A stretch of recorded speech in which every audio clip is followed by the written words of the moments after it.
so excited to see what you all have achieved in the last few years. Your growth has been incredible, and I'm grateful for all of your hard work and sacrifice.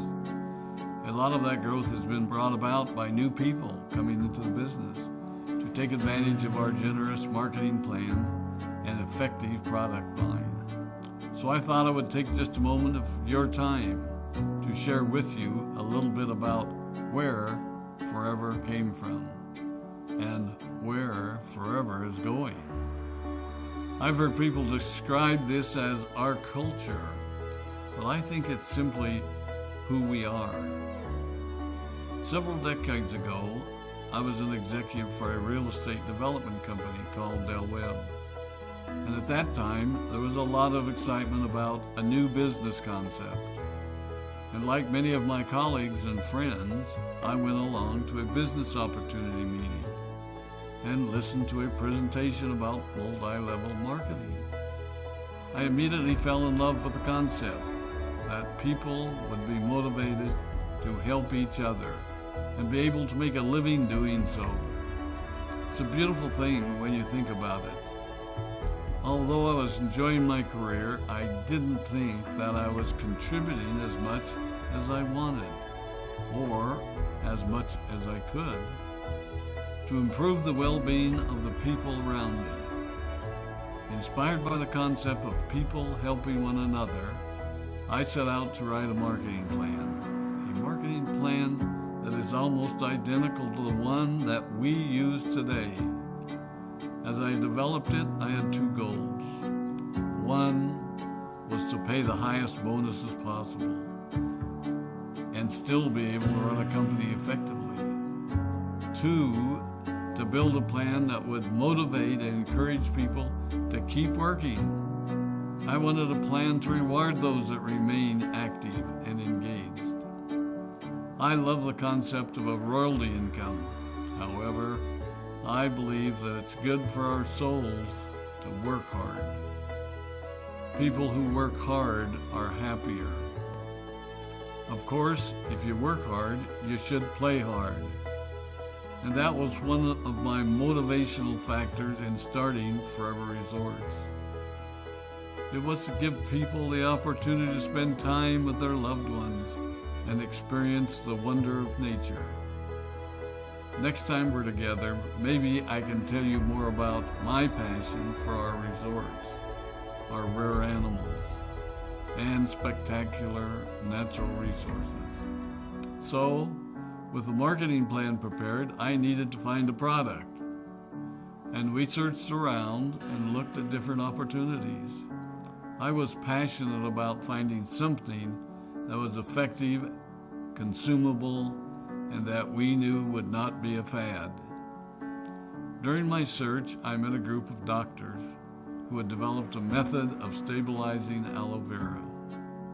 They convinced me of its efficacy, and we began testing the product, and were amazed by the results. We were in business. We had a fair and balanced marketing plan, a consumable, effective product, and the third ingredient, an absolute conviction that we could make a difference in the lives of the people around us. And while it might have been a bit presumptuous, we honestly believed that we could make a difference in the world. We put in generous return policies, customer service incentives, and began to build this business based on the principle of being nice to one another and helping others. The success was incredible, and we grew rapidly until Christmas of 1982. I was sitting at home with the family, and the phone rang. They informed me that there had been a freeze at our aloe plantations in Texas, and that all of our aloe was destroyed. I immediately went to the airport and flew to South Texas to see what we could do. I hoped and prayed that when I arrived, what I saw would be better than the news I had received. But that wasn't to be the case. We had no aloe, and the business immediately began to suffer. There were some FBOs that left, but more importantly, there were those that stayed. It was a tough time for us. We put everything on the line to stay in business, and there were many sleepless nights. But we were convinced that what we were doing was right. We decided that this would never happen to us again. We flew out to the Dominican Republic and purchased as much land as we could, and began planting aloe in one of the safest weather zones in the world. In addition to the acres of plantations in the Dominican Republic, we now have plantations in Mexico and South Texas. It was a tough lesson to learn. But during the tough times, we became stronger and we grew the most. We grow roots that strengthen us and help us to overcome the challenges and obstacles that life throws at us. I have learned that solid principles and core beliefs do not have a sell-by date. It is never old-fashioned or out of style to be nice to each other, to honor your commitments, and to treat people how you would wish to be treated. I recognize that many of you might not have heard about our beginnings, as you are new in the company.